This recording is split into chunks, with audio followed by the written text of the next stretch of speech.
the most anticipated match in the history of ancient kaiju wars, for the future and prosperity of the movie theater.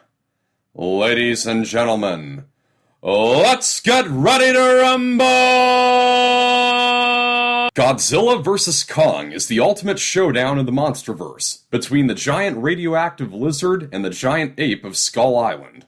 Godzilla begins to be rejected as the defender of humanity when, for unknown reasons, he attacks a facility for the tech organization Apex Cybernetics in Pensacola. A conspiracy podcaster, played by Brian Tyree Henry, investigates the facility along with two teens, one of whom is Madison from King of the Monsters. And meanwhile, the Apex CEO recruits two Monarch members, played by Alexander Skarsgård and Rebecca Hall, to venture down into the world of the Titans with Kong as their guide, searching for a power source that can help protect the world.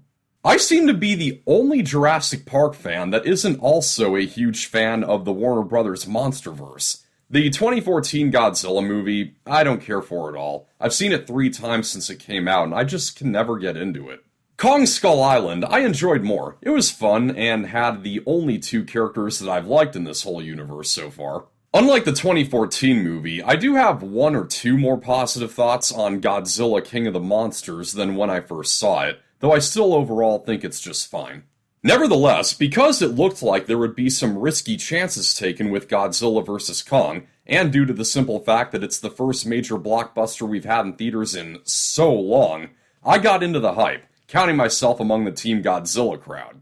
And I'll first say this about the movie, it sure lives up to its title. After a year of only going to the theaters occasionally, this is the gigantic, adrenaline-fueled blast of fun that I needed on the big screen. Whenever Godzilla and Kong are going ape on each other, like a particularly awesome throwdown out at sea on aircraft carriers, it's a fabulous ride. On top of the best action sequences in this universe, this movie is also the best looking. There may be 1 or 2 shots of Kong that appear a little unfinished, but aside from that, these are the best effects out of the 4 movies. There are some close-up shots of Godzilla where, more than ever before, you can see the incredible detail in his scaly skin. This is quite a different film for Adam Wingard, who directed the crushing disappointment that was 2016's Blair Witch, as well as The Guest, which I thought was alright. Despite his filmography being made up of just small independent thrillers up until now, he emulates what Michael Dougherty did really well with King of the Monsters,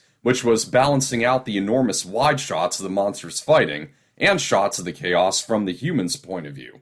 And while there are those who say that human characters aren't important in franchises like this and the Transformers movies, I strongly disagree. Human characters are absolutely necessary to give us the big feeling that this is our world, becoming inhabited by these giant beasts, robots, etc. So are there any human characters worth caring about in this movie? There is one, and that's Gia, a young deaf girl who is the last living native of Skull Island. After a devastating storm claimed her parents, she's formed this bond with Kong, communicating with him through sign language. This is where the heart of the movie is, and I liked it. Elsewhere, though, there's not much worth noting. Brian Tyree Henry's character, despite having 1 or 2 funny moments, I found him to be mildly annoying. Madison Russell seems to be a favorite among the Monsterverse fanbase, though I think this is more because of the actress than the character. Millie Bobby Brown is a fine actress, and at first I was interested when I saw that she was in this movie, because this marks the first time in any of these movies where a main human character returns. There are some things from King of the Monsters that play into her character here. She's spending less time marveling at these creatures, and more doing what she can to carry on her mother's efforts to handle them, and in less irresponsible ways than she did. But while it does make sense why Madison is where she is in this movie, precious little comes of it. In fact, the entire plotline with her friend, and this conspiracy theorist investigating Apex Cybernetics, it amounts to barely anything that progresses the story. They learn some secrets, sure, but that's it. They just discover things that the audience could have easily learned without their presence. For the majority of the movie, I found it to be very solidly paced, but when it all ends, you realize that we didn't need to spend nearly this much time with these characters. And as I mentioned before, it seemed from the way that the director was talking about it that this movie would take some risks and avert from usual formula.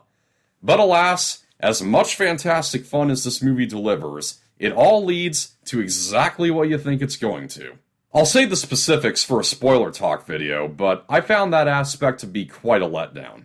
So this movie is disappointingly predictable, but there's just enough good here to outweigh the negatives. It's a hugely enjoyable ride and a visually appealing, grandiose adventure, making this marginally the best installment of the MonsterVerse yet. Scoring on the Factor Facts, Godzilla vs. Kong gets a 66%.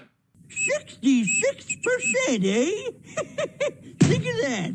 Above all else, it's just great finally seeing a gigantic action blockbuster at the cinemas again. Support your local theater and go have fun seeing it there. That's a wrap. Thank you for watching. I hope you found this review helpful. Like and share, subscribe for more. This is Pop Culture. I'm Alex Pop.